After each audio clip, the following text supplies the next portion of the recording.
വാർത്തകൾ വിശദമായി.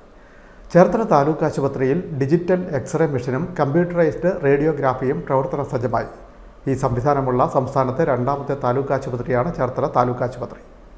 KC Venugopal MP പ്രവർത്തനോദ്ഘാടനം നിർവഹിച്ചു.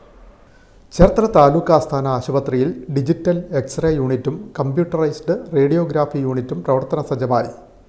സംസ്ഥാനത്ത് തന്നെ ഈ സംവിധാനമുള്ള രണ്ടാമത്തെ താലൂക്ക് ആശുപത്രിയാണ് ചേർത്തല.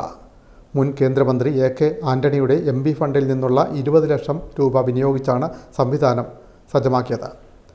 17 ലക്ഷം രൂപ മുടക്കി നഗരസഭയാണ് കെട്ടിടം ഒരുക്കിയത്. ഡിജിറ്റൽ എക്സ്റേക്കും കമ്പ്യൂട്ടറൈസ്ഡ് റേഡിയോഗ്രാഫിക്കും 10 ലക്ഷം വീതമാണ് വിനിയോഗിച്ചിട്ടുള്ളത്.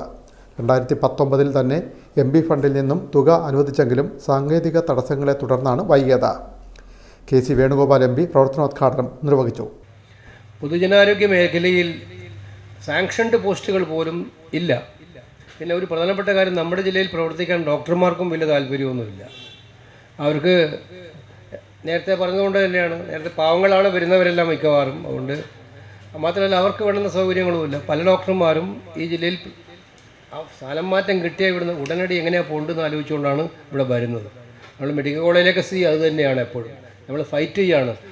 റിലീവ് ചെയ്യാൻ പകരം ആൾ വരാതെ റിലീവ് ചെയ്യാൻ പാടില്ല. അതിൽ ഓർഡർ വരെ ഇറക്കിയായിരുന്നു ഞാൻ അന്ന് പണ്ട് 5 വർഷം ആലപ്പുഴ മെഡിക്കൽ കോളേജിൻ്റെ കാര്യത്തിൽ ഇടപെട്ടത്. ഓരോ ദിവസവും ഈ പ്രശ്നം വളരെ രൂക്ഷമായിക്കൊണ്ടിരിക്കുകയാണ്. ഇവിടെയും ഷോർട്ടേജ് ഉണ്ട്, ഡോക്ടർമാരുടെ നല്ല ഷോർട്ടേജ് ഉണ്ട്. രോഗികളെ കുറ്റം പറഞ്ഞിട്ട് കാര്യമുണ്ടോ? ജനങ്ങളെ കുറ്റം പറഞ്ഞിട്ട് നമുക്ക് കാര്യമുണ്ടോ? പക്ഷേ അവർ ഇത്രയും പ്രയാസപ്പെട്ട് ജീവിക്കുന്ന അവർ കൊടുക്കുന്ന നികുതി പണം കൊണ്ട് തന്നെയാണ് നമ്മളിതെല്ലാം ഉണ്ടാക്കിയിരിക്കുന്നത്. പാവങ്ങളാണെങ്കിലും അവരോട് നികുതി പണം കൊണ്ട് തന്നെയാണ് നമ്മൾ ഈ കെട്ടിടങ്ങളൊക്കെ ഉണ്ടാക്കിയിരിക്കുന്നത്. മറ്റ് MP ഫണ്ടായാലും MLA ഫണ്ടായാലും എല്ലാം പാവപ്പെട്ടവൻ്റെ നികുതി പണം തന്നെയാണ്, മറ്റൊന്നുമല്ല.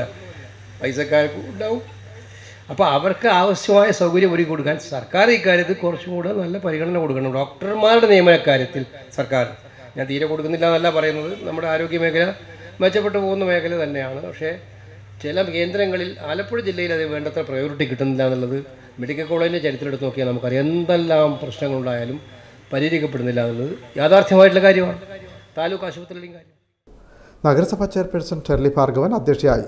Vice chairman TS Ajayakumar, standing committee അധ്യക്ഷരായ Shobha Joshi, Madhuri Sabu, AS Sabu, Elikutty John, Kerala ceramics limited chairman BT Joseph, വിവിധ രാഷ്ട്രീയ പാർട്ടി നേതാക്കളായ advocate CK Shajimohan, advocate KC Antony, advocate S Sharad, KV Chandrababu, advocate KJ Sunny, PR Prakashan, KP Prathapan, P Jayakumar തുടങ്ങിയവർ പങ്കെടുത്തു.